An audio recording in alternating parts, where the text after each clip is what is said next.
Bienvenidos a esta segunda edición del podcast El Cubo Azul. En esta sesión tenemos a dos personas muy importantes dentro del sector.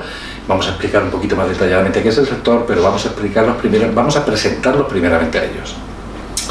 A mi derecha tengo a Carlos Ruiz Cabrera, es director de Compliance en Intune España y presidente de Angelco. Hola, ¿qué tal? ¿Cómo estamos? Muy buenas, muchas gracias. Y a mi izquierda está Juan Manuel Galdón, director de Desarrollo Corporativo y doctor en Ingeniería y posgrado en Compliance en el Instituto de Innovación, Ciencia y Empresa. Hola, ¿qué tal? Buenas tardes. He acertado, ¿no? Perfectamente. Vale. Estamos con dos pesos pesados en qué vamos a hablar o de qué vamos a hablar hoy, qué vamos a explicar en el podcast de hoy. Pues un término que, bueno, a mí me ha costado bastante, es un poco complicado, pero el compliance. Ellos nos van a explicar exactamente en qué consiste esta figura y cómo se mueve dentro de nuestro sector. ¿Abrimos? ¿Qué es exactamente? ¿Qué es el ¿Por qué compliance? está tan de moda? Pues el compliance, yo estudié Derecho y mi profesor de Civil decía que las personas jurídicas, las compañías, las empresas no podían delinquir. Ese es el principio que ha regido siempre y con el que probablemente los que estamos aquí sentados hayamos nacido en nuestro estudio de la responsabilidad. Y en 2010 hubo un giro procedente, no lo vamos a enrollar, pero bueno, de otras culturas, Norteamérica, etcétera, etcétera, donde, oiga usted, que sepa usted que vamos a cambiar el Código Penal y a partir de ahora la persona jurídica, la empresa, también puede delinquir. No solo el individuo, la persona física, sino también la persona jurídica. Y entonces empieza a usarse, yo me acuerdo ya empezó a hablarse del compliance. Compliance en castellano, sí. Compliance en inglés. ¿Y qué es el compliance? Pues el Código Penal básicamente lo que dice es, usted, persona jurídica, hay una serie de delitos que puede cometer y que yo le puedo achacar y por lo tanto están penados, puede producirse por ejemplo la disolución, así como una pena a una persona física en la cárcel, por ejemplo, en el caso de una persona jurídica pues podría ser la disolución de la sociedad, si comete esta serie de delitos, salvo que usted me demuestre que tiene un modelo de compliance y unas previsiones y unos riesgos que usted ha estudiado en su empresa para intentar evitar el delito. Es un poco como denominamos ahora y como cuando hablamos de compliance estamos hablando un poco de esto, para situar a la gente. Vale.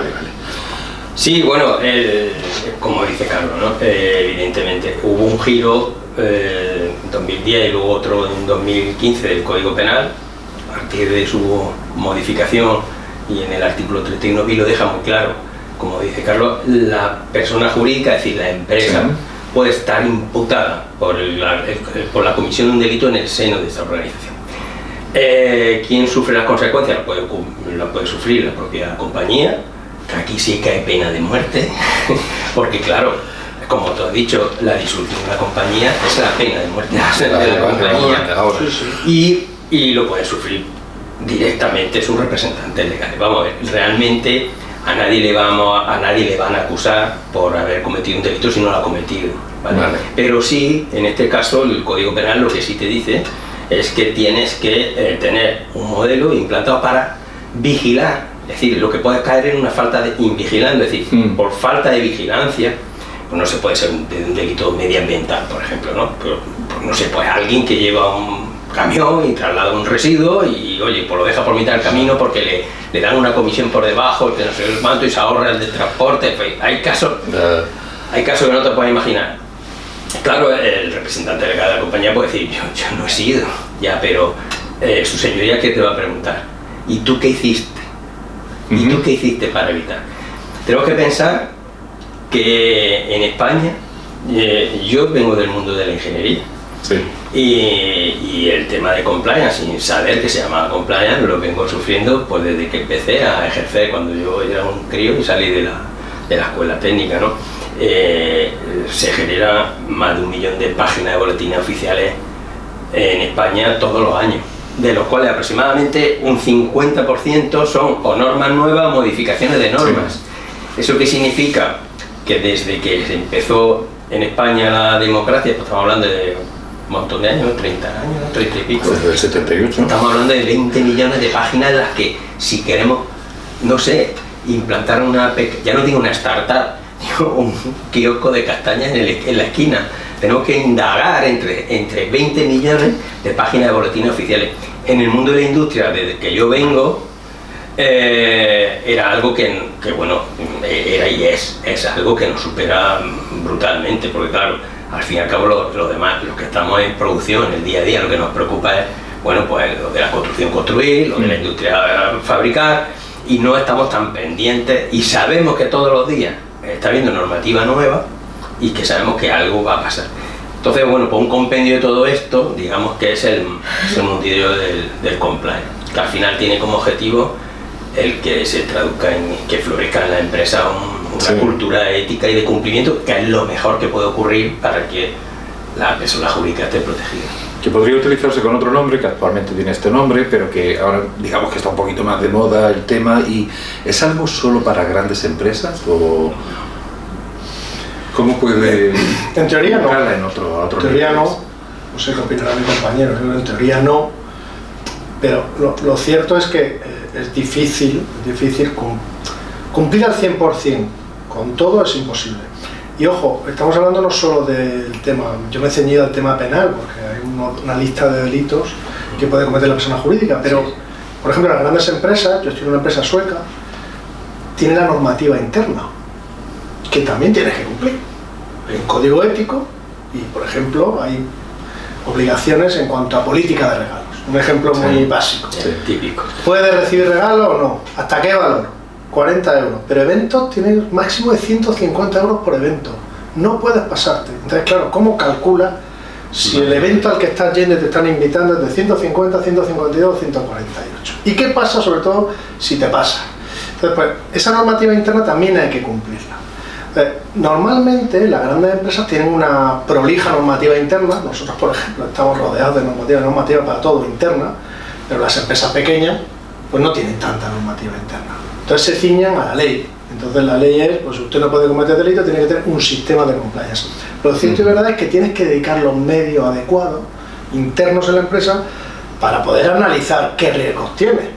Si tú te dedicas, ponemos el ejemplo antes de medio ambiente por residuos, a gestionar activos inmobiliarios o solares, tienes que poner los medios adecuados en tu empresa para, primero, analizar qué solares están en riesgo y, segundo, tomar las medidas oportunas para que no haya residuos, no se lance el residuo al suelo. Eso dependerá de los medios que le dediques, tal cual. Vale. Evidentemente las empresas pequeñas pues tendrán menos medios que las empresas grandes. Sí, efectivamente. La ley es igual para todos. Entonces, para la pequeña, para la grande y para la mediana. Estábamos hablando de 2010-2015, cuando la última modificación del Código Penal. Claro, lo lógico empezaron las empresas las más grandes. Esto siempre empieza de arriba, empieza a permear hacia abajo, ¿no? Todas las empresas están obligadas a tener un modelo de compliance si quieren cumplir con el Código Penal, absolutamente todas. Lo que sí hay que aplicar un principio de proporcionalidad, como está apuntando Carlos. Vale. Es decir, pues no lo sé, yo, una empresa grande, pues no sé, un Repsol o algo así, ¿no? Pues tendrá muchos medios, o tu empresa, que tendréis muchos medios pues para disponer de unos recursos muy específicos que se puedan dedicar en exclusiva. Ahora, si estamos hablando de una empresa pequeñita que, pues, bueno, no sé, que sean de 15 empleados, pues el propio empresario tendrá que conocer o dejarse asesorar para ver qué elementos básicos tiene que aplicar, pero al final tiene que aplicarse un principio de proporcionalidad y de sentido común, pero evidentemente le afecta a todos. O sea, la normativa es de debido y obligado cumplimiento, sí. Pero evidentemente, como hay un tema de proporcionalidad, la normativa tal y como está ahora mismo, ¿qué nivel de exigencia tiene? Si consideráis que recoge por lo menos lo principal, las necesidades más importantes de la materia, porque luego va a depender de que cada empresa quiera desplegar una normativa propia más o menos exhaustiva, que evidentemente eso es un valor de mercado también. Sí, bueno, realmente el Código Penal te deja caer los elementos básicos. Luego hay un de 2016, creo que es hay una circular de la Fiscalía, que es lo que te dejan un poco caer por donde puedes tener una alusión a lo que puedes tener. Es verdad que luego existen otras metodologías para aplicar a otro tipo de riesgos. Por ejemplo, el que está muy trabajado pues son pues bueno, hay riesgo financiero, hay metodologías para riesgo financiero, para prevención de riesgos laborales, etcétera, etcétera. Entonces de ahí ya se puede intuir también.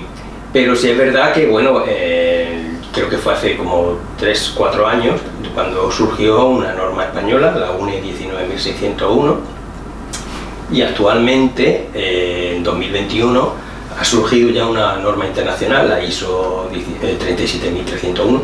Ya había otras normas internacionales de otros países, pero estas normas están dejando, bueno, pues un poco el camino, están marcando un poco el camino de cómo debe de ser un modelo de estándar, de ¿no? compliance. Claro. ¿Sí? Es verdad, y luego cuando vayamos a aplicarlo a la empresa, pues en función del tamaño de la empresa, de la actividad, oye, pues no todas las empresas van a ir a certificarse como Grupo Avanza, precisamente. Mi misión aquí en Grupo Avanza es implantar un modelo. Implantar un modelo hoy en día es querer ponerse a la altura del máximo nivel, ¿no? Digamos, en el símil futbolístico sería jugar en la Champions. Es la primera. En Grupo Avanza se pretende jugar en Champions. Vale. Y por eso han decidido implantar una norma, en este caso va a ser la UNE 19.601, que es específica del sistema de gestión de compliance penal. Pero no es obligatorio, ni te exime ni te atenúa la posible pena en caso de comisión de un delito. Pero sí es verdad que bueno, pues siempre que esté certificado por un tercero y bueno, pues y atienda tu modelo a un estándar internacionalmente reconocido, siempre va a tenerlo todo mucho mejor. Al final, el propósito tiene que quedar muy claro, que es que la empresa, todo el mundo sepa que no todo vale, y como decía Carlos, compliance es cumplir con la norma externa y con la interna también, que ya en la interna cada vez hay más, en la empresa cada vez hay más. Sí, es que poco me añadir. Es verdad que es fácil caer en terminología en el ámbito del compliance, en el paper compliance, otro término, ¿vale? Está compliance, ahora paper compliance. ¿Qué es el paper compliance? Imagínate que se produce pues un delito o un posible delito, te llama el juez, imputan a la persona jurídica que va como investigado y tal, y enséñeme su modelo de compliance. Y entonces tú vas con tu manual. Tome usted, pero es que eso no significa nada. Porque tú vas a hacer el manual y no llevarlo a cabo. El tema es que tú puedas evidenciar que se lleva a cabo, que hay controles, etcétera, etcétera. Y eso tiene mucho que ver con la cultura de compliance que hayas implantado, que por cierto es fundamental que venga desde arriba. Es decir, si el director general no está comprometido con la cultura de compliance, los de abajo no lo van a estar. Eso pasa en todo en la vida. Si el de arriba no está, pues el de abajo pues no le da tampoco importancia. Entonces eso también es clave, esa cultura de compliance empieza desde arriba. Yo creo que la circular también, esa que tú has mencionado antes, creo que también la cultura de compliance, todos tienen que estar comprometidos, pero la realidad es que top from the top, es decir, desde arriba hacia abajo. Correcto. Sí. Y hay que tener involucrado al director general, porque si no, y al consejo de administración, si no, estás perdido. ¿Y hay mucho paper compliance, como habéis dicho? Yo, a ver, vamos a ver. Depende mucho del compromiso que tenga la organización. Nosotros, no sé, estamos encarnándonos en una empresa sueca. Yo hablo de mi ejemplo. Está muy implantada esa cultura. La cultura está. Pero luego, ojo, la filial española tiene que poner los medios, como he dicho antes. Si tú tienes la cultura en Estocolmo muy bonita, pero luego no tienes a 2, 3, 4 personas, en función del número de empleados, en función de los riesgos que tenga, dedicada exclusivamente al compliance como segunda línea de defensa. La primera línea de defensa suele hablar que es el propio negocio, la propia operación. La segunda línea de defensa es el cumplimiento, compliance, que está pendiente de la primera. Y la tercera línea de defensa es la auditoría interna. Bueno. Entonces, si la primera línea no está involucrada, mal.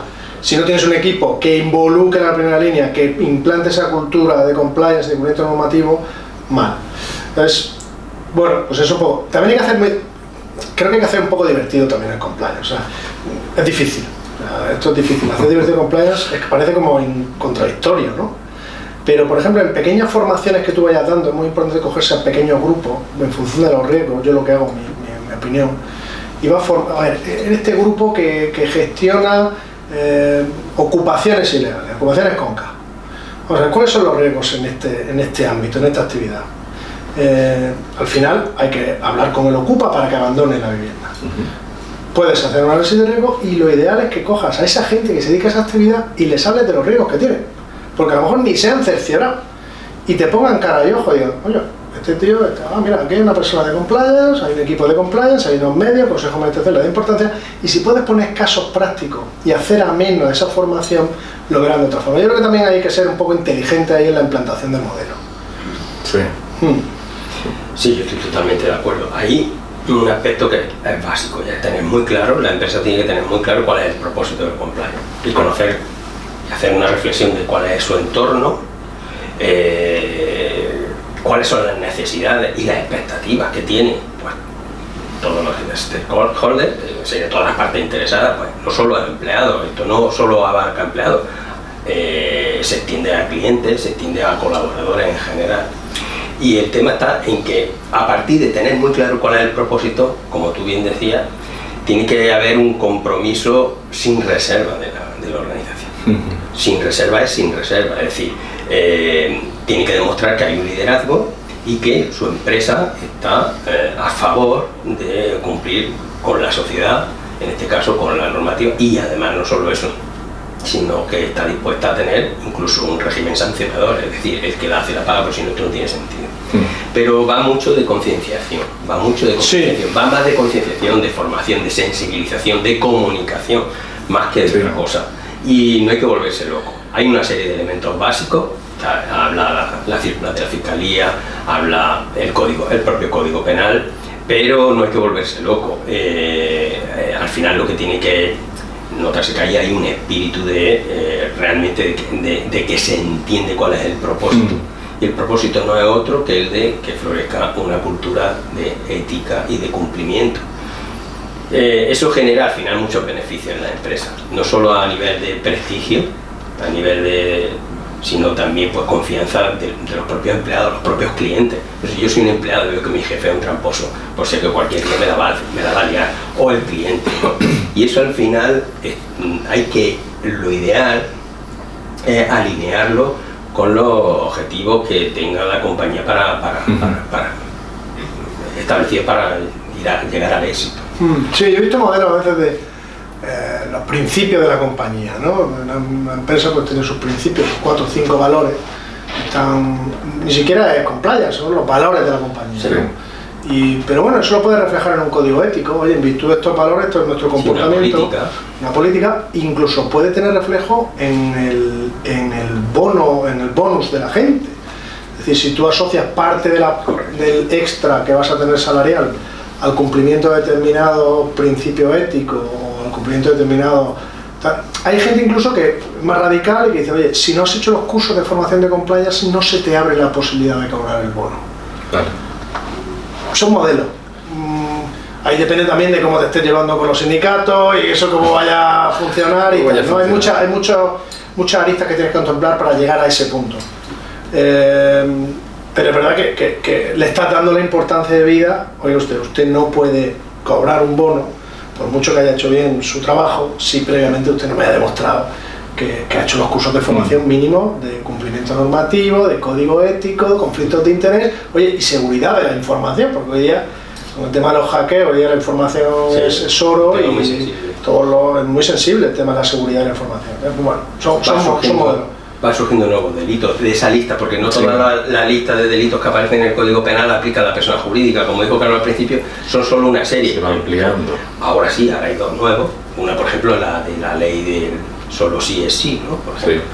Sí. Esa ahora se modifica el Código Penal. Y hay que incluirla, porque aplica a la persona jurídica, por ejemplo, ¿no?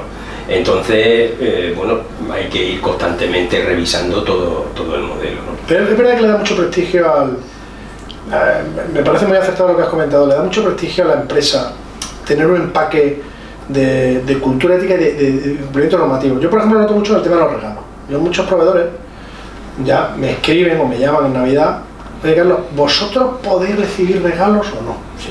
Qué detalle, ¿no?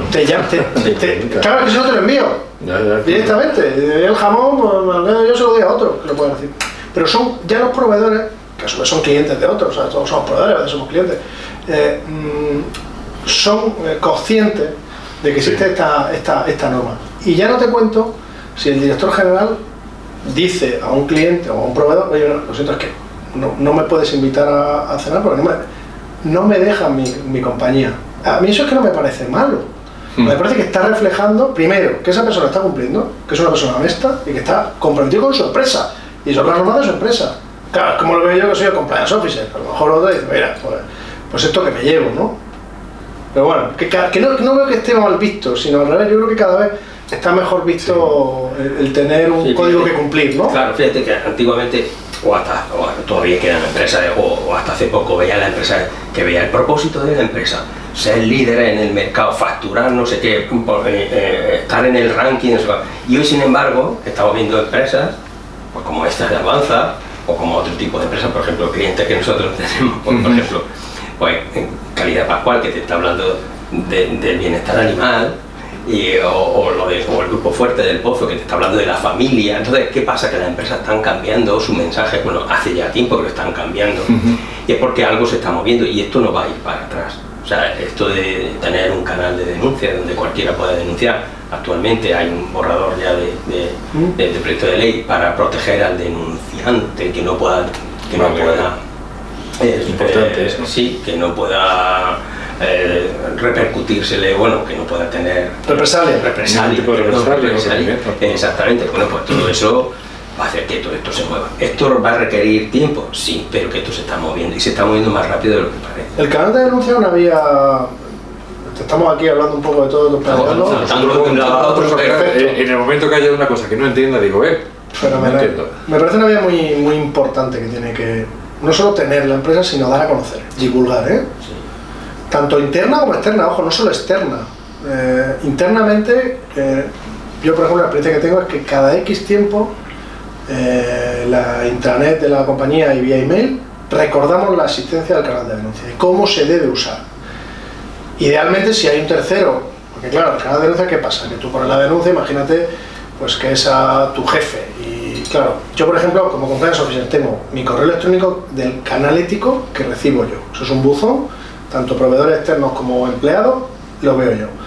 Si tú no quieres que el compliance officer lo sepa, porque el compliance officer, imagínate que está, con perdón, metido en el ajo del tema, o simplemente porque no confía en él, o simplemente porque dice, mira, es que esto afecta a toda la organización, prefiero que eso sea un externo el que lo analice.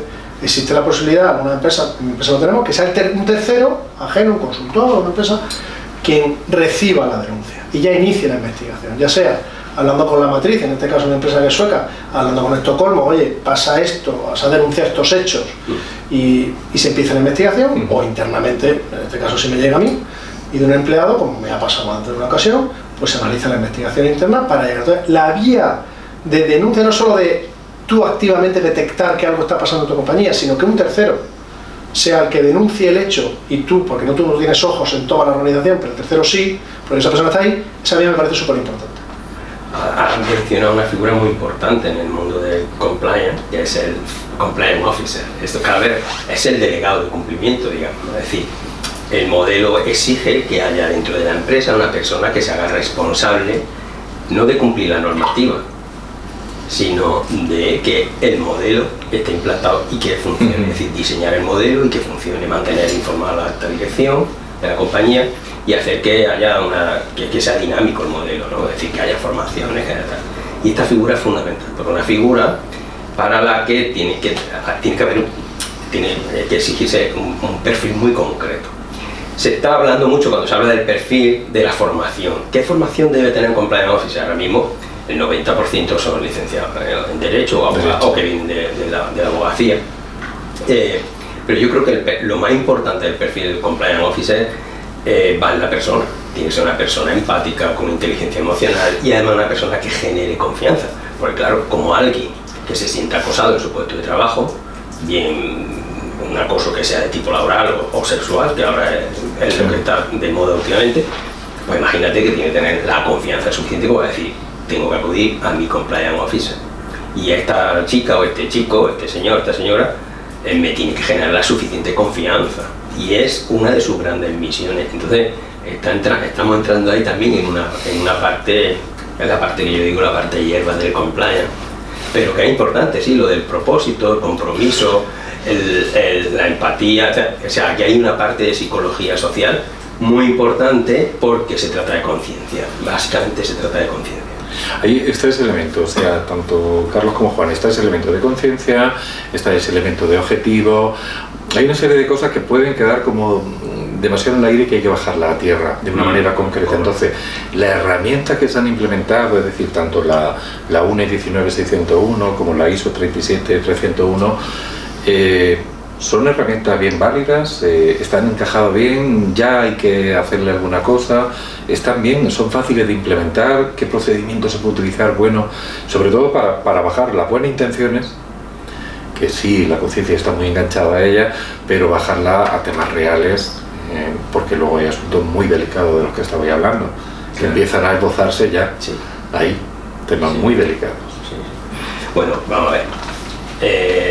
Estos estándares de gestión nacionales o internacionalmente reconocidos están muy bien diseñados, son muy jóvenes, les falta rodaje, pero vienen, o sea, emanan de normativas o de normas que ya, de estándares de gestión que están muy maduros, ¿no? Sí. El sistema ISO, de calidad a 9.000, a 14.000, a 45.000, etcétera, etcétera. Y la estructura de alto nivel es la misma. Son estándares que directamente meterse en ellos es cosa de grandes compañías donde todo se complica mucho. No es lo mismo una compañía que tiene 15 empleados o una que tiene 5.000. Y si encima están deslocalizados, la central está en Suecia o está en Alemania, tal, viene muy bien bueno, pues procedimentarlo todo y todos los procesos que queden lo más modelados posible. Sí. ¿Qué es lo que sucede? Que realmente del Código Penal emanan una serie de elementos muy básicos que son por lo que yo empezaría en una empresa pequeña, ¿vale? Que son muy básicos, pues disponer de un compliance officer y destinarle recursos. Bueno, pues hay quien le destinará 1 millón de euros y hay personas que le destinarán pues, 4.000 euros o 3.000 euros al año pues, para contar con un consultor. Pero al final es lo que te obliga el Código Penal a que destines recursos, a que tenga un canal de denuncia, y un canal de denuncia hay que decir para qué sirve y para qué no sirve. O sea, lo típico, oye, manda un portátil en la empresa y no funciona, pues para eso no está el canal de denuncia, ¿no? ¿Vale? Entonces, y bueno, pues tener un plan de formación, de sensibilización. Por ejemplo, aquí en el Grupo Avanza hay un plan de formación para directivos, que es presencial, es muy dinámico, lo hace Fernando Martínez, que es el que lo coordina. Es muy importante que acuda y aquí es lo que pasa, acude tanto el órgano de gobierno como la alta dirección, para dar un poco, bueno, pues, el ejemplo y tal. Y luego, ahora vamos a empezar un plan para formar al 100% de los empleados, que son cursos mucho más basiquitos, donde, oye, tienes que saber lo que tienes que saber, no necesitas más. Como digo, un canal de denuncia, que haya un régimen disciplinario, es decir, que todo el mundo sepa. Normalmente en empresas pequeñas o medianas se tira del convenio colectivo, etcétera. Y también la grande. Que haya un plan de comunicación, es decir, hablar con el departamento de comunicación, decir, oye, estas cosas queremos que se divulguen, un plan de sensibilización también para que la gente entienda que, oye, hay prácticas que a lo mejor en otros sitios están bien vistas, pero que aquí no. Y es que son 4 cosas más, o sea, tener una evaluación de los riesgos, de hecho, tener una documentación tanto de la detección de la evaluación y tener un plan determinado, oye, ¿qué vamos a hacer? ¿Quién va a hacer qué? ¿Vale? Y luego esos controles de los que tú hablabas serán los propios responsables de los departamentos, que son los realmente especialistas, a los que hay que sacarle, gracias a su conocimiento, qué controles hay que tener en cada departamento establecido para evitar o prevenir que a alguien se le ocurra hacer alguna tontería. Claro. Yo la certificación la veo más como una guinda cuando tienes el pastel. Es decir, esto es como si montas un equipo que está en regional preferente, no sé si sigue existiendo la regional preferente, ahora es la 4ª red o no sé qué, pero bueno, da igual. Y dices, oye, vamos a hacer una grada bestial aquí para 3.000 personas.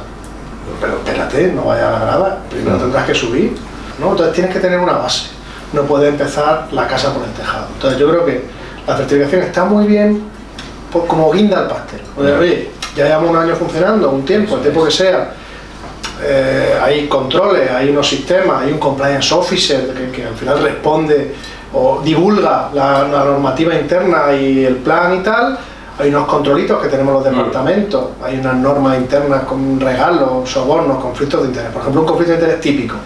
Si nosotros gestionamos activos para terceros, a un banco, por ejemplo, y yo vendo los activos de un banco, el conflicto de interés típico es el empleado que compra el activo que está gestionando para el banco. Entonces, los empleados probablemente o está prohibido que compre porque tienen acceso a precio que no tendría el tercero de fuera, el cliente que va a comprar, o simplemente hay un procedimiento negro sobre blanco escrito donde se diga cómo se tiene que comprar el activo del empleado. Eso es un caso típico, ¿no?, de conflicto de interés. Entonces, cuando ya tienes esos procedimientos, esas cosas, te dicen, bueno, vamos a certificarlos. Entonces ya, ahí ya tienes la matrícula o no. Entonces yo creo que está bien, la certificación está muy bien, son una presunción de que tienes el modelo, pero una vez que tienes una base. No puedes ir directamente, mi opinión, Juan, sí, totalmente de acuerdo. Sí, y además una empresa pequeña o mediana. Vamos a ver, en Grupo Avanza yo como lo hubiera hecho, bueno, realmente es como lo han hecho. El primer año han implantado, lo que pasa, yo pensaba que iban a ir más adelante, pero ellos han querido ir ya. También por su complejidad de crecimiento, de la velocidad de crecimiento, el número de empresas que forman ya el holding, etcétera. Pero lo normal es luego ir a un crecimiento continuo, una mejora continua. Es decir, o sea, yo el primer año ya tengo esto, con esto yo estoy cumpliendo con la ley y empezamos a funcionar, empezamos a que esa semilla de la ética y del cumplimiento vaya cuajando, se vayan integrando hábitos dentro de cada departamento, de sus propios procedimientos que tengan que ver con el cumplimiento, y cada año dice, bueno, ¿y este año cómo voy a mejorar? Es un ejercicio que viene muy bien todos los años, hacer una especie de, bueno, un ejercicio de reflexión como un DAFO, debilidades, fortalezas, tal, amenazas, y oye, ¿y este año qué pasito más vamos a dar? Hasta que, claro, lleve una pequeña empresa, por muy pequeña que sea, pues en 10 años, en 5 o en 4, pues puede tener un sistema muy robusto, sí, y puede certificar. Pues yo creo que ha sido un lujo para todos los que nos escuchen acudir a esta clase maestra sobre cómo funciona un término que está de moda, que se está implementando poco a poco, pero que es absolutamente necesario. Y muchísimas gracias por haber estado aquí. Simplemente voy, en el programa tenemos como al final, como nuestro cubo azul está orientado hacia la incógnita, siempre hacemos una pregunta última, que es exactamente si preferiríais vosotros, ya a nivel personal y un poco ya chorra la cosa, si preferiríais leer la mente de alguien o conocer un poco el futuro. A ver cómo es Carlos Ruiz ahí, cómo es Juan Manuel Gatón. Yo no me quedaría, yo ninguna de las dos cosas. Ahí está, como estoy. Sí, porque yo creo que leer la mente hoy en día, sí, yo soy muy observador. Sí. Entonces, preveo y acierto no sé si a alto grado, pero con ese acierto, ese nivel de acierto y fallo que tengo, me conformo. ¿Y el futuro no quiero saberlo para nada, bajo ningún concepto. Ya llegará. Carlos. Yo también soy observador, así que yo sí quiero conocer el futuro, claro, sí, sin duda. A mí me apetece. Me gustaría saber qué va a pasar. Sí. Pues ahí estamos. Muy bien. Por una cosa con otra. Muchísimas gracias y damos por cerrado este segundo podcast. Gracias por venir. Muchísimas gracias. Gracias a vosotros. Gracias. Venga.